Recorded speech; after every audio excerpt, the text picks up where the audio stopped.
आज मासिक शिवरात्रि है। महीने की शिवरात्रि और श्राद्ध पक्ष दोनों चल रहा है। दिल से बाबा देवाधिदेव महादेव से प्रार्थना करिए। श्री शिवाय नमस्तुभ्यं। श्री शिवाय नमस्तुभ्यं। श्री शिवाय नमस्तुभ्यं। श्री शिवाय नमस्तुभ्यं। श्री शिवाय नमस्तुभ्यं। भोला सब दुख काटो ओ भोला सब दुख काटो। शिव शंकर जपो तेरी माला, भोले बाबा जपो तेरी माला। भोला सब दुख काटो मारा, ओ भोला सब दुख काटो मारा। शिव से अपने मन की बात।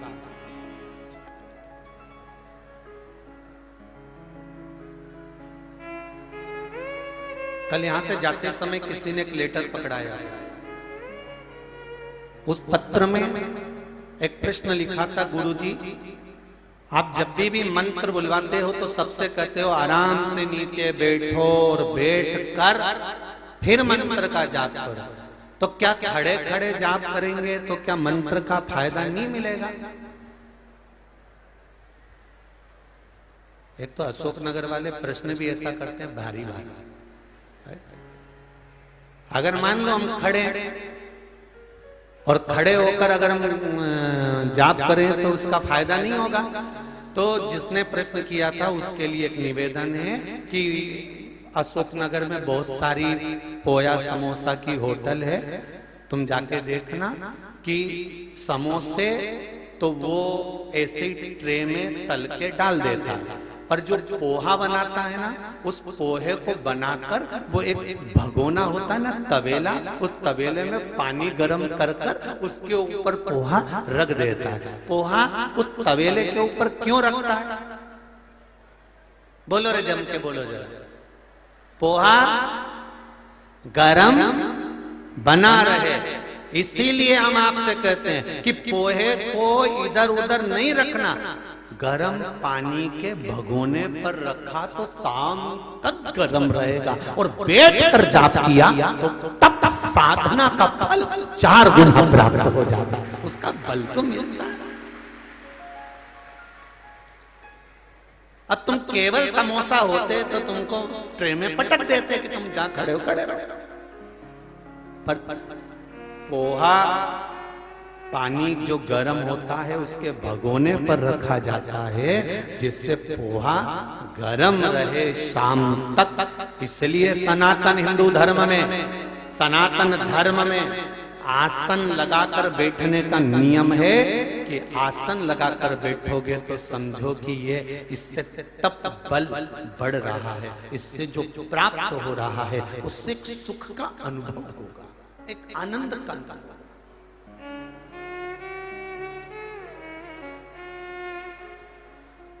प्रभु का नाम ना छूटो, भगवान की भक्ति ना छूटो।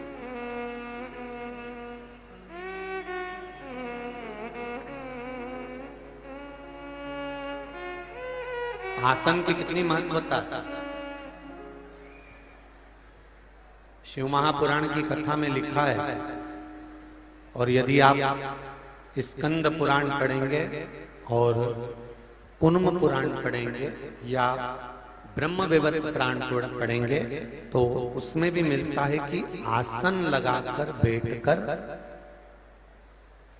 जाप किया जाए पाठ किया जाए, स्मरण किया जाए, कीर्तन किया जाए, उसका फल हजारों गुना प्राप्त होगा।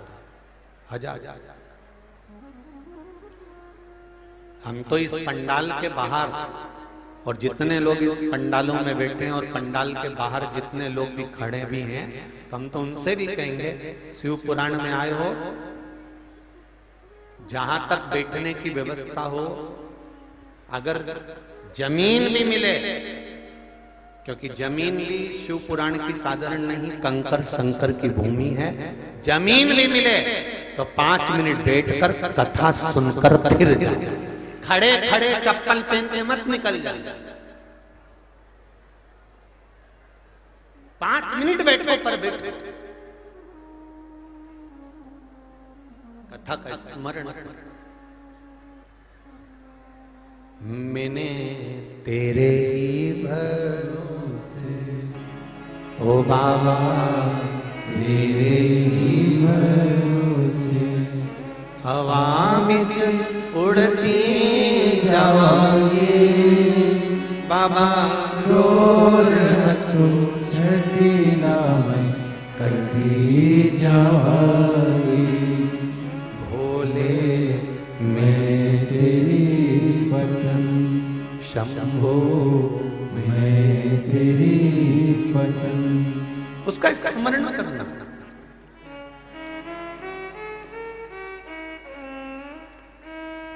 स्वधा के घर में, पितरों की धर्म पत्नी के घर में, पितरों के घर में 3 बेटियों का जन्म हो गया, मैना, धन्या, कला।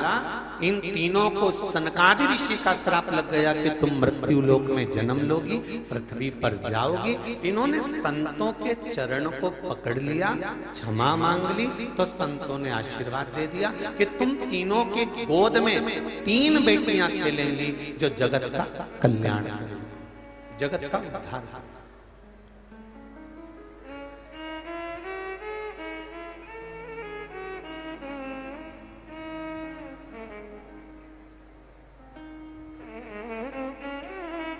बहुत ध्यान देना।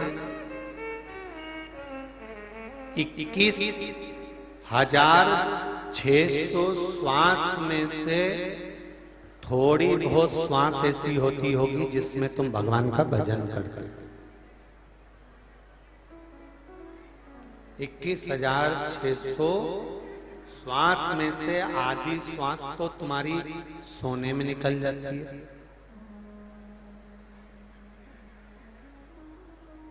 21,600 में से आधी श्वास सोने में निकल गई और कुछ श्वास बची तो अपने घर के कामकाज में निकल गई, कुछ श्वास बची तो अपने परिवार में निकल गई, कुछ श्वास बची खाने पीने में, जिंदगी जीने में निकल गई, कुछ श्वास बची।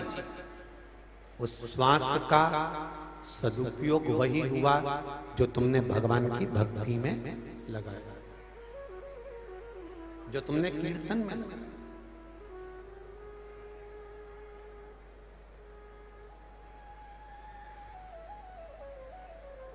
महाराज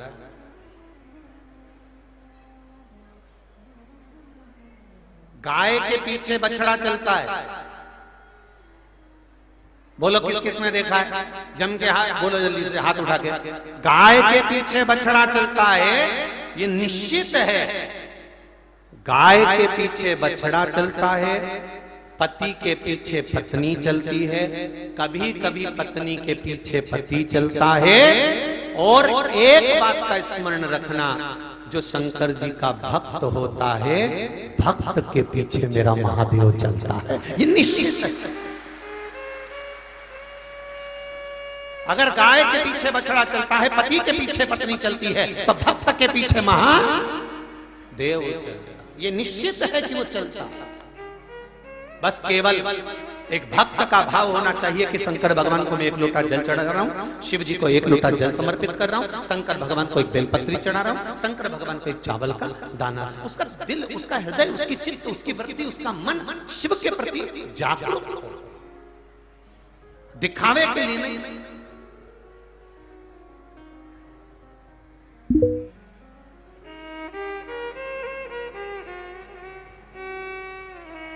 आप दिखावे के लिए अगर भगवान को पाना चाहोगे तो भगवान कभी नहीं मिल सकता, कभी भी।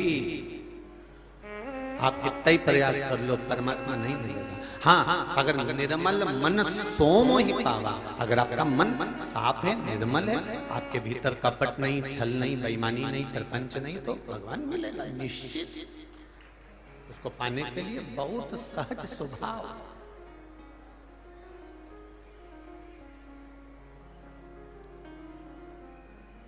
संतों ने श्राप दिया, संतों के चरण पकड़ लिए, संतों ने श्राप दिया और संत के चरण पकड़े, संत के चरण पकड़े तो उन्होंने वर दे दिया कि 3 कन्या तुम्हारे यहाँ, तीनों देवियों क्या एक एक कन्या आई।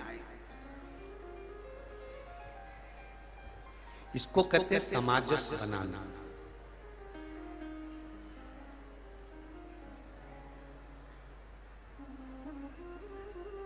जूता पहनते हो पाँव में, चप्पल पहनते हो पाँव में, किसी को 5 नंबर की चप्पल जूता, किसी को 7 नंबर का जूता, किसी को 9 नंबर का जूता, किसी को 6 नंबर की चप्पल, किसी को 5 नंबर की चप्पल, 5 नंबर का जूता आता है। दुकान वाला जब भी देगा आपको तो जोड़ी से देगा, या तो 5 नंबर का देगा, 6 नंबर का देगा। तो 6 नंबर का देगा तो दोनों चप्पल 6 नंबर की देगा कि एक 5 की एक 6 की देगा? अरे बोलो बोलो जम के, दोनों 6 की देगा ना। और 5 नंबर की देगा तो दोनों 5 नंबर की देगा। 4 नंबर की चप्पल देगा तो 4 नंबर की दोनों देगा। और मान लो तुमने कहा साहब हमारे पाँव में जूता पहनना है, और तुमने कहा कि साहब हमको जूता पहना दो, चप्पल पहना दो, और वो चप्पल लाया, और एक उसने तुमको 8 नंबर की पहना दी, और एक चप्पल उसने तुमको 6 नंबर की पहना दी। अब तुम कितने किलोमीटर चल सकते हो बोलो?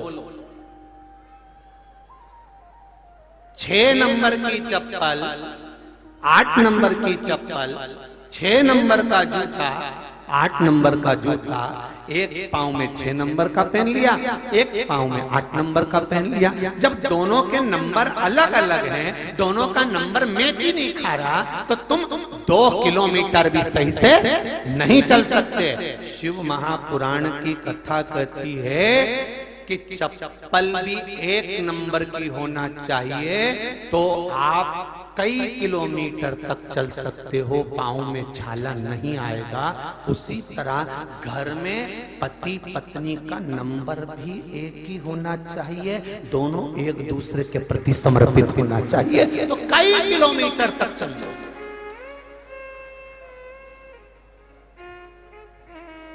अब जेठानी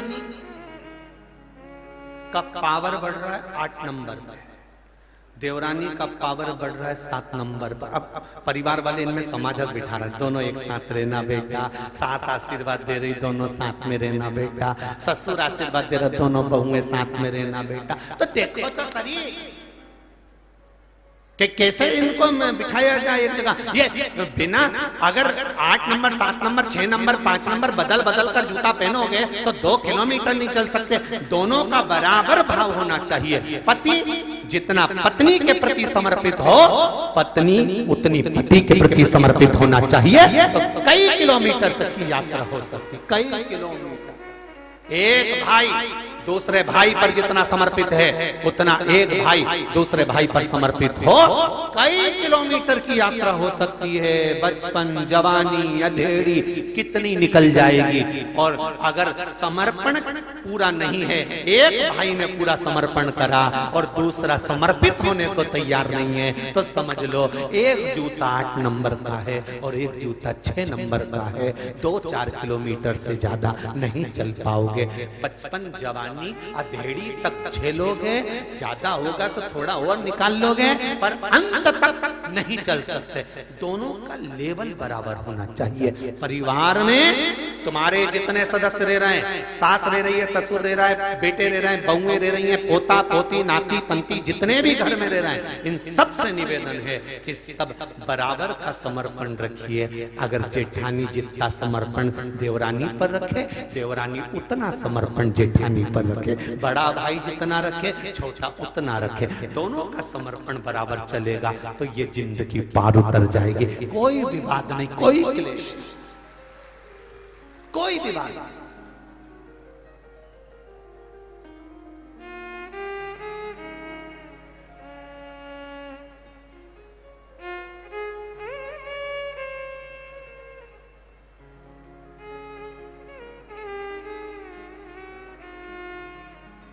एक बात आपसे कहना चाहेंगे, शिव महापुराण आपको प्रॉपर्टी की वसीयत नहीं दे सकती, पर शिव महापुराण प्रॉपर्टी को बचाने के लिए नसीहत जरूर दे सकती है, ये निश्चित है। शिव महापुराण आपकी प्रॉपर्टी के लिए वसीयत नहीं दे सकती, पर शिव महापुराण आपकी प्रॉपर्टी को बचाने की नसीहत जरूर देगी कि अपनी प्रॉपर्टी को भाई भाई बहन रिश्ते नाते कुटुंब कबीले कैसे संभाल कर रखना है, हमें आपस में प्रेम की वसीयत कैसी रखना है, हमें स्नेह कैसा रखना है, हमें प्रेम कैसा रखना है।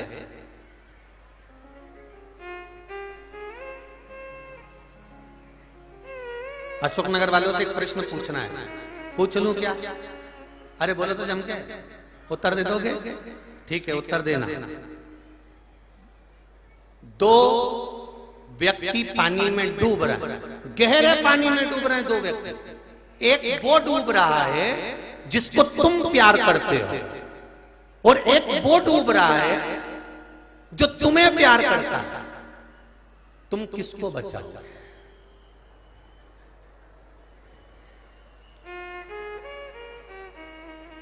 पूछ लो पड़ोसन को, कोनी मार। दो व्यक्ति पानी में डूब रहे हैं, एक वो व्यक्ति जिसको तुम प्यार करते हो और एक वो व्यक्ति जो तुम्हें प्यार करता है। दोनों में से किसको बचाओगे? क्या बोल रही हो? दोनों को? एक ही बताओ, बचाओगी किसको? क्योंकि इतना गहरा पानी, उसमें तुम्हें कूदना है और एक को ही बचा सकते हो, किसको बचाओगे? तो शिव महापुराण की कथा कहती है, जिसको आप प्यार करते हो उसको भले मत बचाना, पर जो तुम्हें चाहता हो उसको बचा लेना, तो जिंदगी अच्छी निकल जाएगी। जो तुम्हें चाहता, कारण तुम जिसको प्यार करते हो वो संसार है। इसको बचा भी लोगे तो एक दिन कह देंगे कि इसने हमारे लिए क्या करा। और जो तुम्हें प्यार करता है वो देवती देव महादेव है, जो तुम्हें अकेला छोड़ता नहीं, तुम्हें अकेला नहीं छोड़ता मेरा महादेव। जन्म के समय पर तुम्हारे गर्भ में भी पिंड के रूप में विराजमान था, रक्षा करी। मरने के बाद तुम्हारे परिवार वाले तुम्हें शमशान में छोड़ देंगे, तब कोई नहीं रहेगा। आग लगा के सब घर पे जाके आलू की सब्जी और पूड़ी खाएंगे। जो पड़ोसियों के यहाँ से बनकर आई होगी पूड़ी सब्जी वो खा लेंगे और चाय भी पिएंगे, क्योंकि सिर दुख रहा था, रात भर से मर गया था तो रो रहे थे, तो टेंशन में थे। तो सात शिव महापुराण की कथा कह रही है कि आप जिसको चाहते हो वो संसार है, और ईश्वर जिसको चाहता है वो आप हो। वो चाहता है कि संसार में अगर तू अटका, संसार में अगर कहीं फंस गया, कहीं परिवार में परेशानी आई, तो ईश्वर कहता है तू चिंता मत कर, मुझे याद करना, मैं पानी में कूदूंगा और तुझे उस भवसागर से बाहर निकाल दूंगा। वो चाहता है।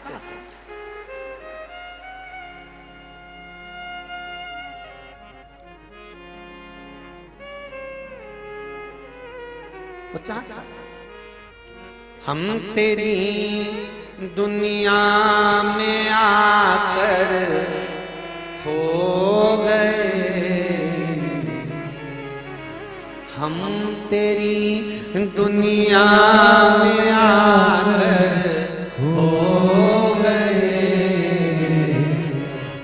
कर न पाए हरि भजन और सो गए, कर ना पाए हरि भजन और सो गए। आप संसार को चाहते हो पर परमात्मा आपको चाहता है। आप संसार को पकड़ना चाहते हो, परमात्मा आपको पकड़ना चाहता है।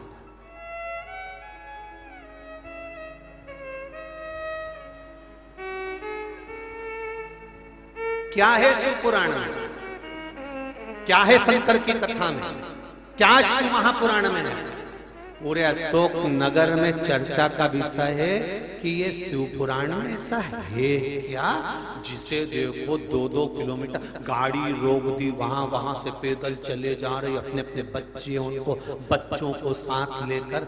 ये मेरी माताओं, आपको करवत निवेदन करता हूँ, प्रणाम करता हूँ, दंडवत करता हूँ कि आपके संस्कार बहुत अच्छे हैं, जो अपने बच्चों को लाकर इस भूमि को चरण पड़वाती हो, इस भूमि को छुपाती हो, कि इस भूमि का चंदन जहां शिव महापुराण की कथा होती है। देवाधिदेव महादेव ने माता पार्वती को अमरनाथ की गुफा में अमर कथा सुनाते हुए कहा था, जहां शंकर की कथा होगी वो भूमि कोई साधारण नहीं होगी। पार्वती, जिस अमर गुफा में मैंने तुझे कथा सुनाई, शिव कथा जहां होगी वो अमरनाथ की गुफा के बराबर होगी। वहां बैठने वाले व्यक्ति को वैकुंठ का सुख की जरूरत नहीं पड़ेगी, वो मेरे कैलाश धाम पर आएगा और मेरे साथ रहेगा।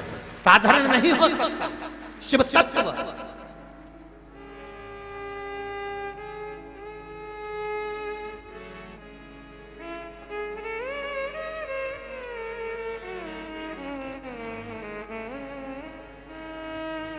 शिव तत्व साधारण नहीं। आज कथा छठे दिन की विराम होगी, कल कथा 7वें दिन की। कल की कथा जो 7वें दिन की होगी वो दोपहर में नहीं होगी। कल की कथा सुबह 9 बजे से 12 बजे तक अशोकनगर में होगी और टीवी पर दोपहर में 2 बजे से 5 बजे तक आएगी। टाइम इसलिए चेंज करा गया है कि 2 बजे से 5 बजे तक टीवी पर कथा सुनकर, मोबाइल पर कथा सुनकर, 5 बजे के बाद जो चावल के दाने आप कथा में सुनने के लिए बैठोगे, वो चावल के दाने फोटो के सामने या अपने पूर्वजों के नाम से आप परिंदे के पास में, और उसी चावल के दानों को अपनी छत पर डाल देंगे और दिया लगाने। जब कथा पूरी हो जाए, 5 बजे की कथा टीवी पर, मोबाइल पर सुन लो। उसके बाद में शाम के समय प्रदोष काल में कोई नदी, कोई तालाब, कोई बावड़ी, कोई कुआं जो हो, अगर बावड़ी, कुआं, तालाब भी नहीं हो तो तुम्हारे घर में जो मटका हो, पानी का स्थान हो, वहां पर दिया लगा देना। अगर वो भी नहीं हो तो पीपल का वृक्ष हो, वहां दिया लगा देना। पर दिया घी का, लंबी बाती का अवश्य लगाना। और लंबी बाती का दिया लगाने के बाद अपने पितरों से झोली पसार कर प्रणाम जरूर कर कर कहना, बाबा अगले वर्ष मैंने सुना है कि तू पितर है और पितर अपने घर के भंडार भर कर जाते हो, तो हमारे घर का भी भंडार भर कर जाना, हमारे रोग से मुक्त कर कर जाना, कृपा कर कर जाना। अपने पूर्वजों को कहकर जरूर जाना। वो देगा क्या? जितने लोग कथा सुन रहे हो, अगले वर्ष अशोकनगर की कथा याद करोगे कि मेरे बाबा की मैंने विनती करी थी और दिया लगाया था, तो क्या किया दिया मेरे भोले बाबा। आपको स्मरण होगा, आप ध्यान दिया जरूर लगा, पूर्वजों को प्रणाम जरूर करो, उससे विनती जरूर करो, निवेदन जरूर करो। देख,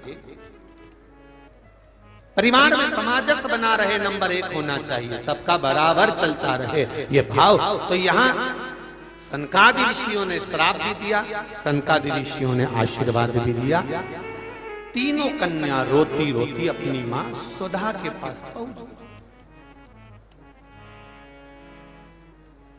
अपनी माता सुधा के पास गई।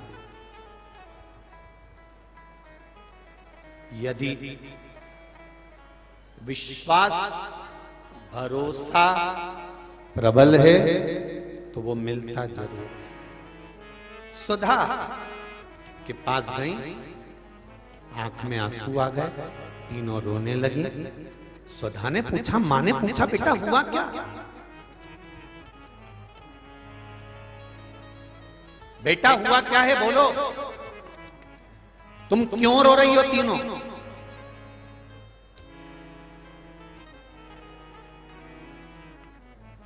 मेरा माता और पिता से एक निवेदन है, आप अपने बच्चों के बेस्ट फ्रेंड बनिए, आप अपने बच्चों के अच्छे दोस्त बनिए।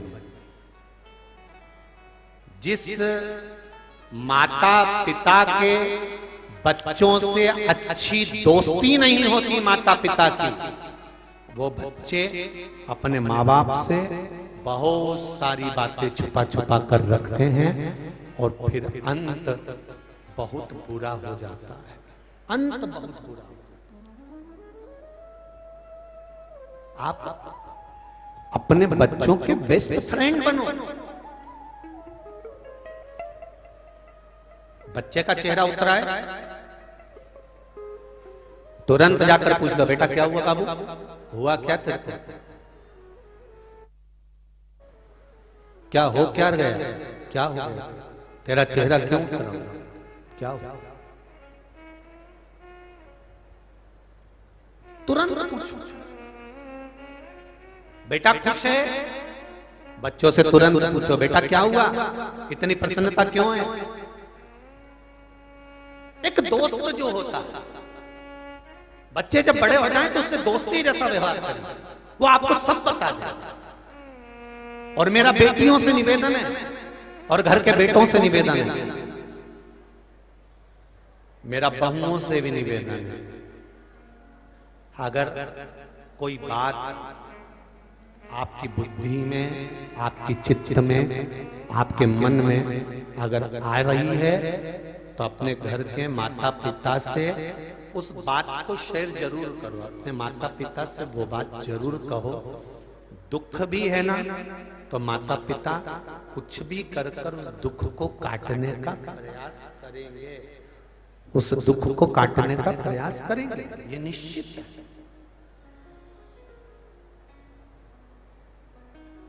अब कहो तो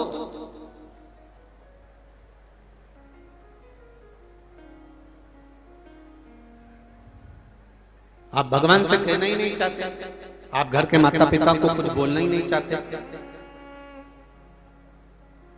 जब तक अपने माता पिता से नहीं कहोगे तो वो बात हल कैसे होगी। एक दोस्त की तरह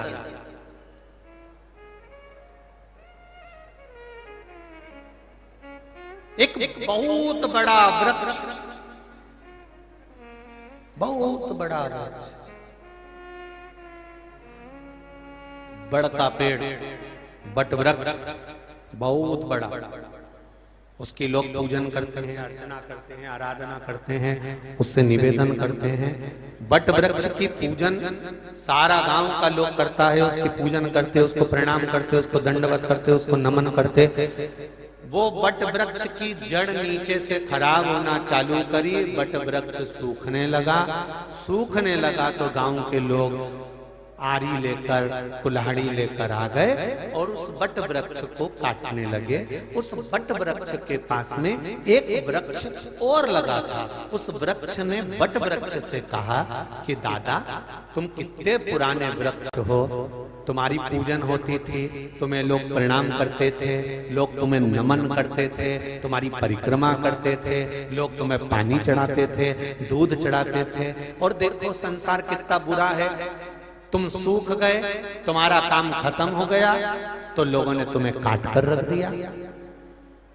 वो बूढ़ा बड़का पेड़, वो बूढ़ा बट वृक्ष पास में खड़े हुए वृक्ष से कहता है ऐसा नहीं है, ऐसा नहीं है। इन्होंने मुझे प्रणाम करा, इन्होंने मुझे जल चढ़ाया, पर आज अगर वो मुझे काट रहे हैं तो अच्छी बात है, कम से कम मेरी ये लकड़ी इनके घर में काम तो आ जाएगी, और वो लकड़ी कुछ ना कुछ किसी का मकान तो बना देगी, उससे मुझे प्रसन्नता होगी, जिससे कोई उसमें रह सकेगा। अब दो चीज समझ लीजिए जरा अच्छे से, आपकी दुख की घड़ी में जैसे बड़ का पेड़ सूखा, पड़ोस के पेड़ ने उसमें आग लगाना चाहिए कि ये लोग पूजन करते थे, आराधना करते थे, अब यही लोग काट रहे हैं। जब दुख की घड़ी आती है तब कई लोग आकर आपको आग लगाने का प्रयास करेंगे। तेरे भाई ने तेरे लिए ऐसा बोल दिया, तेरे रिश्तेदार ने तेरे लिए ऐसा कह दिया, तेरे कुटुंब वाले ने तेरे लिए ऐसा कर दिया। जब दुख की घड़ी आती है, दुख की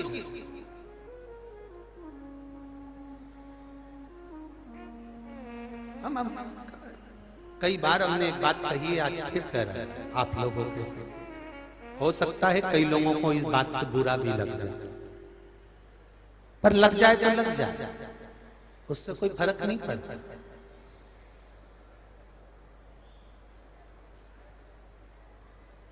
कहना चाहते हैं तो बड़े दिल से कहें। आप किसी के पास गए और आपने किसी के आंसू भर कर रोए, हमें एक बड़ा दुखी हूं मैं, और किसी के शरीर में ऐसे ऐसे घूम के कहीं का देवी देवता आया और तुमने उससे कहा मैं बड़ा दुखी हूं, और उसने घूम घूम कर कह दिया तेरे ही घर का है जिसने तेरे ऊपर कुछ कर रखा। अब तुम्हारा दिमाग घूमेगा, 15 दिन पहले मेरी जेठानी से लड़ाई हुई थी, वही मेरे लिए कुछ न कुछ करा के आई होगी और उसी ने मेरा बर्बाद कर दिया। फिर तुम्हें याद आया कि मेरे मामा ससुर ने कुछ करा होगा, तुम्हें याद आया मेरी मौसी सास ने कुछ करा होगा। ये एक बात अपनी जिंदगी में, दिमाग में अच्छे से बिठा कर रखना, संसार में किसी की सामर्थ्यता नहीं है कि कोई तुम्हारा बुरा कर दे। बुरा केवल तुम्हारा अपना कर्म कर सकता है, इसके सिवा कोई बुरा नहीं।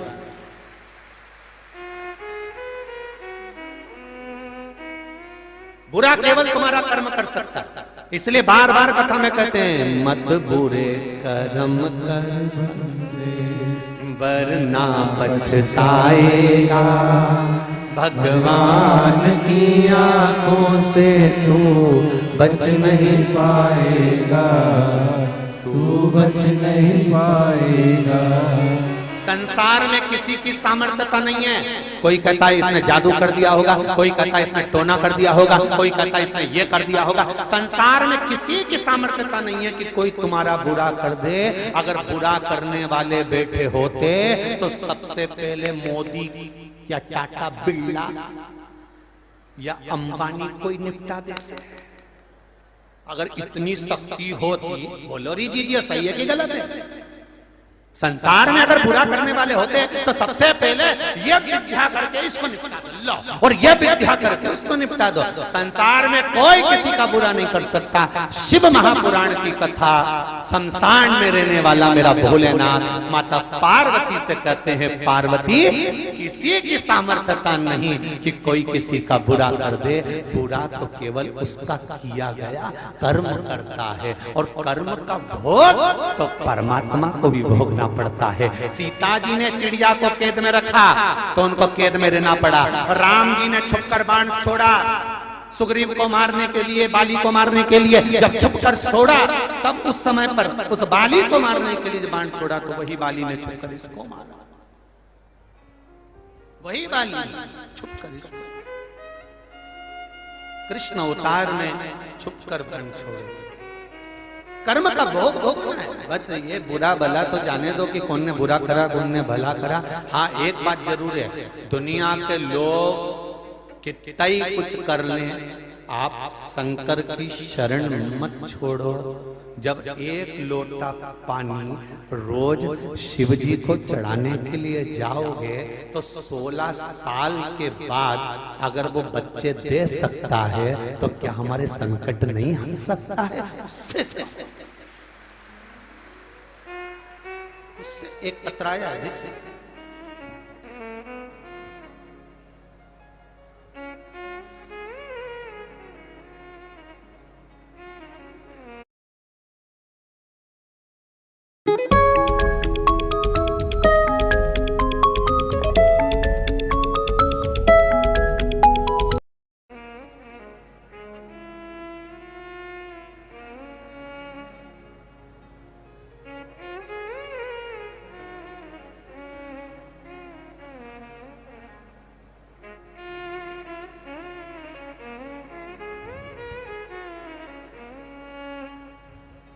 श्रीमती रेखा सिंह परिहार पत्नी महेंद्र सिंह परियार,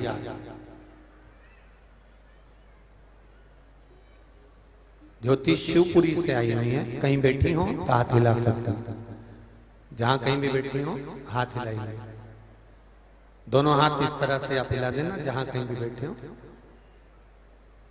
पत्र में लिखा है,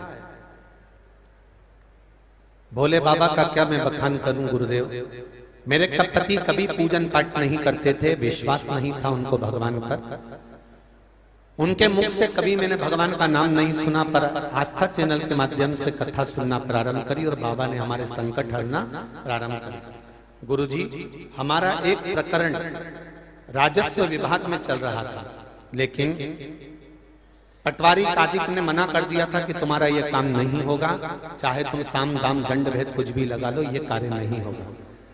मई के महीने में मैं कुबेरेश्वर धाम गई। जिस दिन मैंने कुबेरेश्वर बाबा के दर्शन किए, उसी दिन कंकर और शंकर की पूजन करी कुबेरेश्वर धाम में जाकर। उसी समय पर पटवारी का फोन आ गया कि आपका केस, बाबा की कृपा ऐसी हुई है कि आप केस जीत गए हैं और आपका काम हो गया है। मात्र विश्वास रख कर गए, केवल विश्वास, केवल भरोसा। और कितने पत्र ऐसे आए हैं जिसमें बच्चों ने एग्जाम दिया है, अपने अपने रिजल्ट तक लगाए हैं बच्चों ने, अपने रिजल्ट, कि हमारा भगवान ने केवल एक बेलपत्री पर शहद लगाने, हमारा भगवान ने जो रिजल्ट बनाया है, पास करा है, उसका हम वर्णन नहीं कर सकते। कई कई पत्र ऐसे बहुत। महाराज, शिव कृपा बिना नहीं हो सकती, तेरी कृपा बिना न हिले एक भी लेते हैं श्वास, तेरी कृपा से तनो तनो। बखान क्या करूं मैं राखों के का, चपटी भगोत में खजाना कुबेर का। शुरुआत भी मेरा शिव है और अंत भी मेरा शिव, उसके सिवा कुछ नहीं।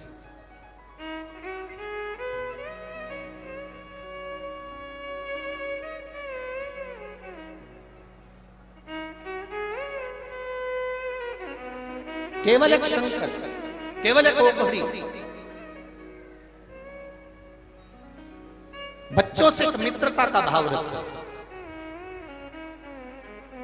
स्वधा ने पूछा, क्यों रो रही हो? रोने का कारण क्या है?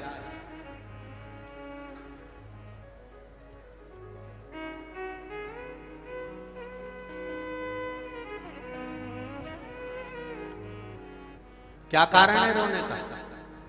क्यों रो रहे हो?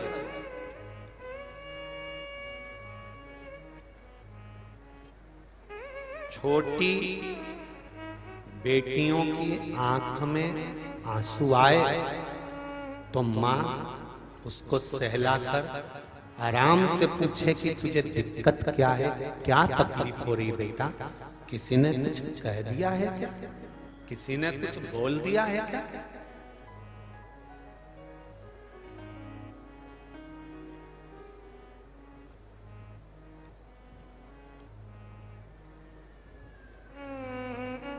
क्या किसी ने कुछ कहा? क्या किसला है?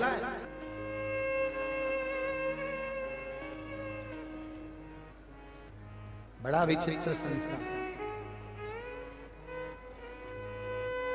दशहरा आने वाला, ये नवरात्र निकलेगी और दशहरा आएगा। रावण जलाते हो यहाँ पे? अरे बोलो तो जम के, जलाते हो? क्या करा था उसने सीता जी का? जम के बोलो जरा। हरण करा था। केवल सीता जी का हरण करा था तो रावण आज तक जल रहा है, आज तक। और जलने से पहले दशहरे मैदान में उसकी मुंडी ऐसी ऐसी घूमती और वो भी जम जम के हंसता है, ठाका लगाकर। रावण कहता है मैं लंकेश हूं, और हंसता है, और हंसकर सारे संसार के लोगों को एक प्रेरणा देता है कि मैंने तो केवल सीता का स्पर्श मात्र कर कर उसको लाकर लंका में बिठाया था, मैंने तो उसका केवल हरण करा था, तो मुझे आज तक जला रहे हो, मुझे जलाना छोड़ो। जो ये छोटी छोटी बेटियों का जीवन नष्ट कर रहे हैं और उनका साथ गलत करते करते हैं, अब उनके पुतले जलाना प्रारंभ करो। वो रावण भी कहता है 5 साल की बेटी, 4 साल की बेटी, 6 साल की बेटी, 3 साल की बेटी, 8 साल की बेटी, ये छोटी छोटी लड़कियों के साथ में जो गलत करते करते हैं, रावण की जगह मोहल्ले में इनके पुतले जलना चाहिए, दशहरे पर रावण नहीं। कब तक रावण जलाओगे? किस समय तक रावण चलेगा? रावण से बड़ा कृत्य करने वाले तो यहां बैठे होंगे, रावण से गलत कृत्य करने वाले इस भारत की भूमि पर ना जाने कितनी गलियों में पड़े हुए होंगे, कितने, उनको जरा ढूंढो तो निकलेंगे। नवरात्र में केवल देवी की आराधना कर ली और बाद में छोटी सी कन्या पर या घर की बहन बेटी पर गलत दृष्टि दे दी, माता रानी कभी प्रसन्न नहीं होने वाली रे, कभी जिंदगी में नहीं होने वाली, कभी जीवन में नहीं होने वाली। जो नारी का सम्मान नहीं कर पाया, नारी का आदर नहीं कर पाया, नारी का सत्कार नहीं कर पाया, उसकी जिंदगी में वो कुछ नहीं कर पाया, कुछ भी नहीं। रावण ने सीता जी का हरण करा, ले जाकर रखा, रावण नष्ट हो गया। कौरवों ने द्रौपदी का चीर खींचा, पूरा कौरवों का वंश नष्ट हो गया। जो जिस भाव में नारी तत्व स्त्री तत्व में शंकर और शिव और शक्ति दोनों स्त्री के अंदर होती है। पहले की कथा में आपको अगर मालूम हो तो हरतालिका तीज शिव महापुराण की कथा को सुनना, उसमें वर्णन करा था। केवल ऐसी होती है जिसके अंदर आधा शिव तत्व होता है और आधा पार्वती का तत्व होता है। अर्ध नारेश्वर भगवान का पूरा भाव अगर देखना हो तो नारी में देख सकते हो। उसके जब जीवन में दुख आता है, अकेली खड़ी रहती है जूझने के लिए, अकेली, तब उसके साथ शिव होता। पूरे परिवार पर जब बोझ आ गया, पूरा परिवार जब दुखी हो गया, सारा घर का व्यक्ति रो रहा होता है, केवल एक नारी ऐसी होती है सबको धीर बंधवा देती है। चिंता मत करो, सब अपने काम में लगे, वो अंदर जाकर भोजन बना देती है, सबके लिए तैयारी कर कर रख देती है। तुम टेंशन मत लो, तुम करो, मैं हूं, संभाल मांगे। क्या उसको दुख नहीं है? क्या उसको तकलीफ नहीं है? क्या उसके जीवन में आंखों में आंसू नहीं है? कितना दुख झेलती, कितना उस ये नवरात्रे केवल देवी की आराधना के नहीं, ये नवरात्रे नारी शक्ति के सम्मान के नवरात्रे हैं कि हमें नारी का आदर कैसे करना है, हमें नारी का सम्मान कैसे करना है, हम कैसे सम्मान करें उनका, कैसे। स्वधा ने अपनी बेटियों से पूछा तुम्हारी आंख में आंसू क्यों है, क्यों रो रही हो? मैना ने कहा कला बोली मां हमें श्राप लगा। किसका? सनकादि विष्णु। क्या श्राप दिया? मृत्यु लोक में जाना पड़ेगा, तुम्हें पृथ्वी पर जन्म लेना पड़ेगा। क्यों टेंशन लेती हो? श्राप मिला है ना, चिंता नहीं करना। दुख आया है ना, कटेगा जरूर, पर हमने संत के चरण पकड़े मां, और उन्होंने हमें वर दिया कि तुम्हारी गोद में 3 कन्याएं खेलेंगी जो जगत का कल्याण करेंगी। बस तो फिर अब रोना क्या है? अब रोना क्या? जिन बेटियों के विवाह में या बेटों के विवाह में देरी होती हो और संबंध नहीं जमता, अपने पितरों का स्मरण कर कर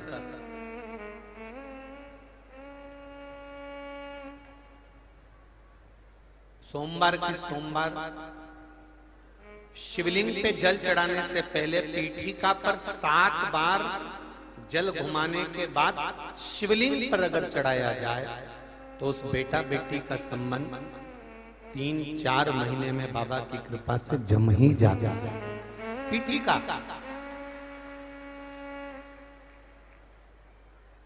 क्यों? क्योंकि पितरों की बेटी मैना और मैना के घर में जो पार्वती मैया का प्रागट्य हुआ है, मैनावती पार्वती मैया को जो प्रकट करी है, जन्म दी है, तो स्वधा ने ये वर प्रदान करा था तीनों देवियों को, तीनों देवियों।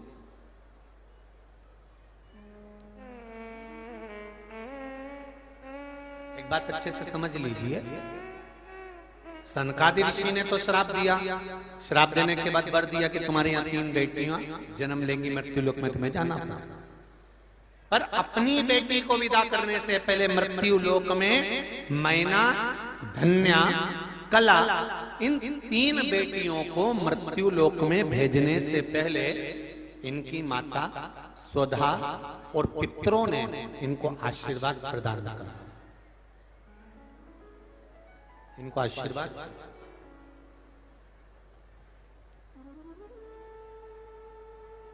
महाराज वर दिया। पार्वती जी की माता मैनावती, मैनावती की माता सुधा देवी, सुधा देवी ने वर दिया, ए मैना, धन्या, कला, तुम मृत्यु लोक में जन्म जरूर लोगी, पर एक बात का स्मरण रहे, तुम्हारे गर्भ से जो 3 देवियां प्रकट होंगी, उन 3 देवियों का मात्र नाम उच्चारण जल पितरों की तृप्ति कराएगा, और जो तुम्हारे नाम का स्मरण करेगा वो भव सागर से तर जाएगा, उस भव सागर से तर। अब देखिए, स्वधा की लड़कियां मैना, धन्या, कला, मैना के घर में पार्वती मैया प्रगटी, और पार्वती मैया ने खूब तप साधना करी,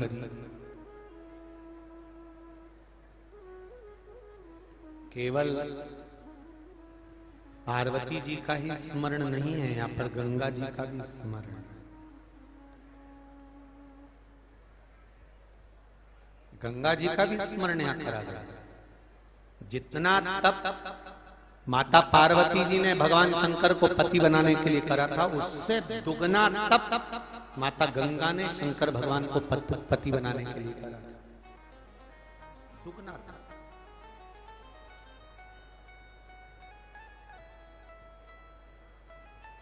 और आखिरी में हुआ क्या? शंकर भगवान की जो पत्नी बनी, अर्धांगिनी बनी, वो पार्वती जी बनी। गंगा तो रो पड़ी, गंगा के नैनों से तो जल बहने लगा, रो रही है, आंसू ढाल ढाल कर रो रही है। तो शिव जी ने पूछ लिया, गंगा तू क्यों रो रही है, तेरे रोने का कारण क्या है? गंगा जी कहती हैं, आपने पार्वती को अर्धांगिनी बना लिया, मुझे नहीं बनाया। शिव जी कहते हैं, गंगा तो रोना क्यों?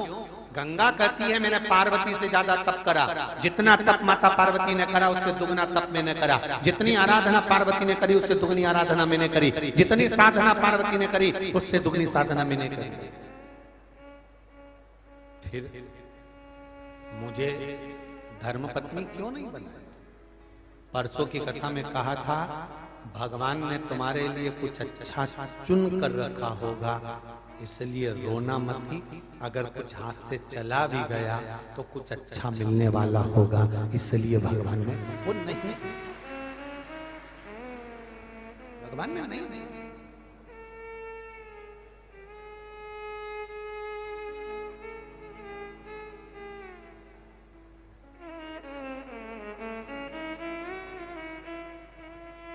कभी भी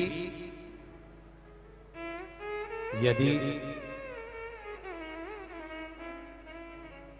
दुख आ भी जाए ना तो भगवान पर कभी दोष मत मढ़ना। अगर तकलीफ आ भी जाए तो भगवान पर कभी दोष नहीं मढ़ना कि भगवान तुमने ऐसा, नहीं नहीं नहीं नहीं, ये तो कर्मों का खेल है। भगवान ने कुछ अच्छा सोचा होगा तो अच्छा मिलेगा, ये निश्चित है। शिव जी ने कहा गंगा तुम क्या चाहते हो? गंगा कहती है अब आप तो पार्वती के पति हो गए, अब मैं चाहूंगी तो क्या चाहूं? आप पार्वती के पति हो गए, मैं कुछ चाहना क्या? फिर भी गंगा क्या चाहती है?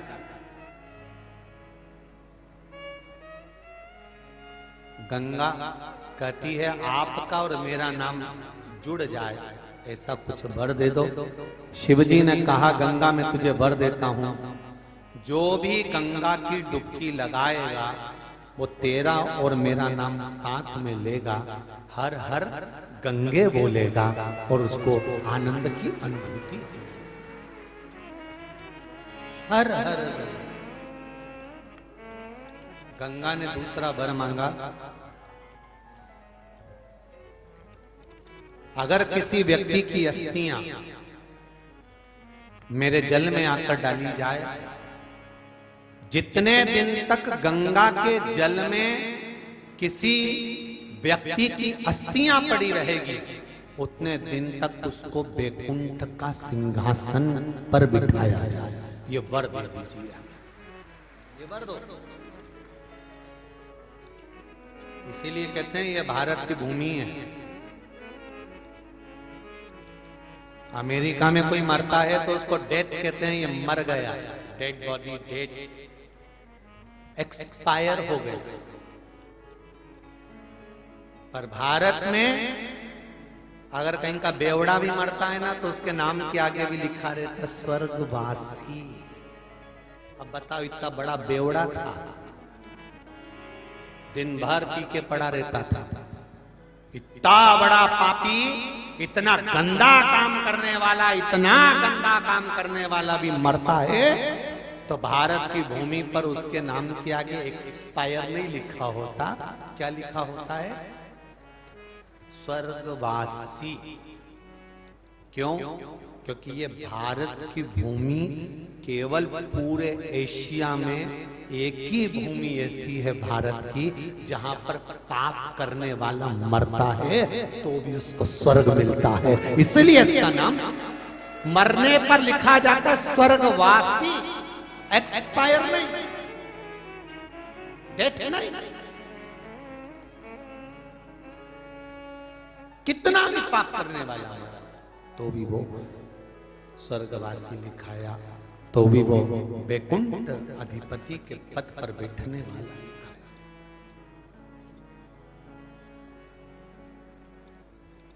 इसीलिए कहते हैं चंदन है इस देश की माटी, तपोभूमि हर ग्राम है, हर बाला देवी की प्रतिमा बच्चा बच्चा। उसको पहचान लीजिए, ये भूमि की प्रबलता, ये भूमि का प्रताप है, भूमि का प्रताप।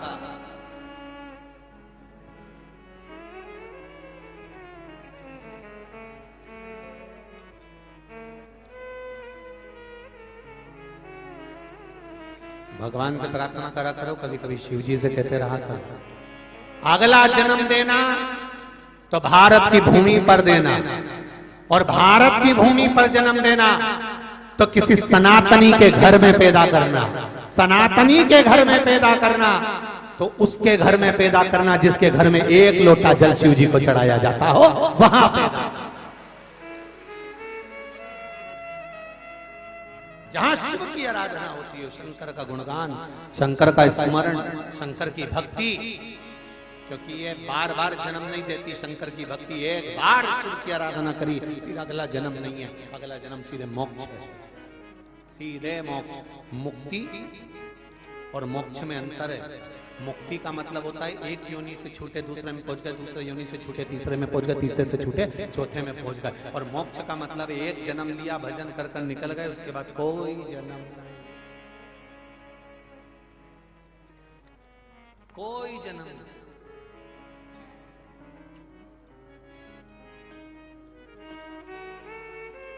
सारे जन्म छूट कर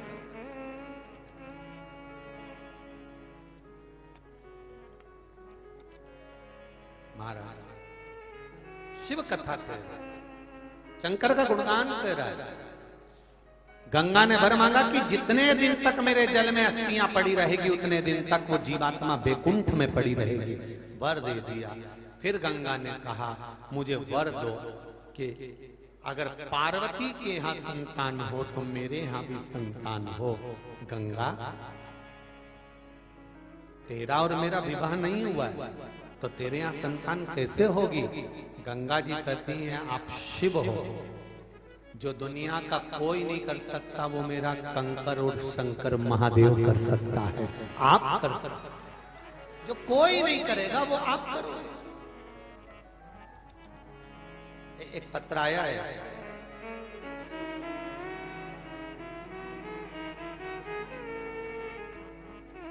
रेखा शर्मा, ग्राम चांदपुर, जिला शिवपुर। मेरा छोटा बेटा मैथ बायो से 12th 90% के अंक से पास होने के बाद बीए के साथ साथ यूपीएससी सिविल सेवा आईएएस परीक्षा की तैयारी पर था। सब कुछ बहुत अच्छा चल रहा था। गुरुदेव अचानक ऐसी विपदा आ गई कि जिसका मैं वर्णन नहीं कर सकता। एक लड़की ने मेरे बेटे पर गलत इल्जाम लगा दिया, झूठा प्रकरण दर्ज करा दिया, जिसके दौरान मेरे बेटे को जेल हो गई। बेटे के जेल जाने के बाद ऐसा लग रहा था जैसे सब कुछ समाप्त हो गया हो। बहुत प्रयास किए पर स्त्री के